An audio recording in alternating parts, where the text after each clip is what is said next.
Wilayah Provinsi Aceh kembali diguncang gempa bumi tektonik Senin 13 Juli 2020 pukul 07.58 WIB di wilayah Samudra Hindia Pantai Barat Sumatera.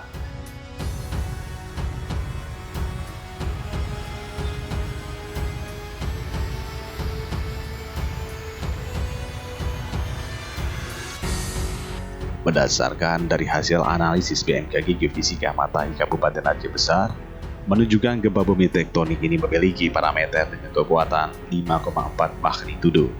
Epicenter gempa bumi terletak di laut pada jarak 120 km arah barat daya kota Banda Aceh pada kedalaman 34 km.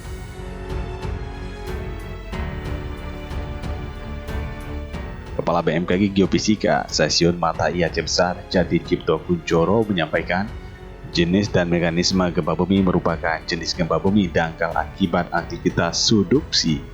Hasil analisis menunjukkan gempa bumi ini memiliki mekanisme pergerakan naik. Pada saat gempa terjadi, banyak warga dan juga teman-teman media yang juga menelpon kepada kami bahwasanya gempa ini berdampak dirasakan dengan intensitas 2 sampai dengan 3 mmi. Namun hingga berita ini kami sampaikan, tidak ada informasi adanya kerusakan bangunan atau korban jiwa lainnya seperti itu. Adapun guncangan gempa bumi dirasakan di daerah Banda Aceh, Sabang, dan Sigli. Hingga saat ini belum ada laporan dampak kerusakan yang ditimbulkan akibat gempa bumi tersebut. Hasil pemodelan menunjukkan bahwa gempa bumi ini tidak berpotensi tsunami. Dari gempa 5,5 magnitudo pukul 8.011 WIB, hasil monitoring BMKG belum menunjukkan adanya aktivitas gempa bumi susulan. Seluruh aktivitas gempa bumi di Aceh direspon oleh alat yang baru saja dipasang di 5 titik lokasi di Aceh.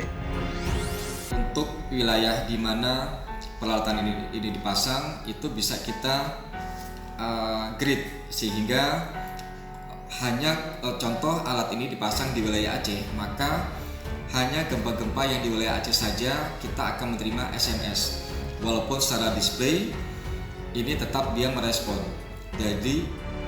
Jadi juga menghimbau kepada masyarakat agar tetap tenang untuk menghindari dari bangunan yang retak atau rusak diakibatkan oleh gempa.